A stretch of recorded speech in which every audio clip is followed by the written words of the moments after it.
অনলাইনের মধ্যে অ্যাপ্লাই করছো বা তুমি ভোটার কার্ড অনলাইনের মধ্যে কিন্তু ফর্ম ফিল আপ করে জমা দিছো, তো সেই ভোটার কার্ডটা অ্যাপ্লাই করার পর তুমি কিন্তু এখনও স্ট্যাটাসটা চেক করতেছো না, বা তোমার ভোটার কার্ডটাকে ক্যান্সেল করে দিয়েছে তারা, বা তোমার ভোটার কার্ডটাকে তারা কিন্তু কাজ করতেছে বা কতদূর কাজ করতেছে সম্পূর্ণ আপনি স্ট্যাটাসের মাধ্যমে দেখতে পারবেন। তো আজকের এই ভিডিওটা দেখে আপনি শিখতে পারবেন আপনি যদি অনলাইনের মাধ্যমে ভোটার ফটো অ্যাপ্লাই করে থাকেন তো সেটা আপনি স্ট্যাটাসটা কীরকম করে চেক করতে পারবেন সেটাও দেখতে পারবেন। আপনি যদি অফলাইনের মধ্যেও জমা দেন আপনি স্ট্যাটাসটা কিন্তু মোবাইল ফোনের মধ্যে দেখতে পারবেন। তো অনেক সময় কি আমরা জমা দেওয়ার পর আমরা কিন্তু টেনশনে পড়ে যাই, আমাদের ভোটার ফটো কার্ডটা কিন্তু কাজ করতেছে না ক্যান্সেল হলো আমরা কিন্তু জানি না।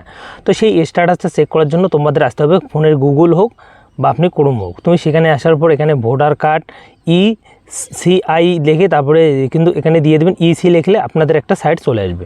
আসার পর এখানে সার্চ করবেন, সার্চ করার পর প্রথমে দেখো এই ভোটার কার্ডে কিন্তু সোলার বেশি এখানে কিন্তু দেখো পোর্টাল একটা চলে আসছে, এটা কিন্তু ভোটার কার্ডের একটা কিন্তু সাইট। তো অবশ্যই আপনি কিন্তু এই সাইটের মধ্যে ক্লিক করে দেবেন। এখান থেকে তোমার যে ভোটার ফটো কার্ডটা আছে তুমি কিন্তু দেখতে পারবে তোমার কাজটা কতদূর পর্যন্ত তারা কাজ করলো কি করলো না সম্পূর্ণ দেখতে পারবেন। তো বন্ধুরা দেখো এখানে সাইটটা আমাদের ভোটার সাইটটা কিন্তু চলে আসছে, এখানে কিন্তু আমরা দেখতে পারবো আমাদের যে ভোটার ফটো কার্ডটা আছে সেই ভোটার ফটো কাজটা কিন্তু তারা কতদূর পর্যন্ত করছে। তার জন্য দেখো এখানে দেখো লগ আউট নামে যে অপশানটা আছে এখানে আমরা ক্লিক করে দেবো।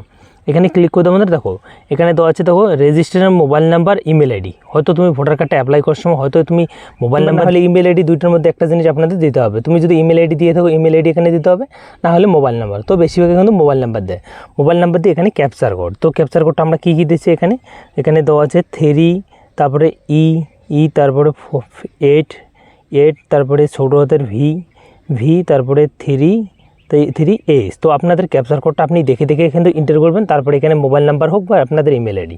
তো আপনি এখানে মোবাইল নাম্বারটা যদি আপনার দেওয়া থাকে অবশ্যই মোবাইল নাম্বারটা আপনি দিয়ে দেবেন। তো মোবাইল নাম্বারটা দিয়ে আপনাদের দেখাচ্ছি।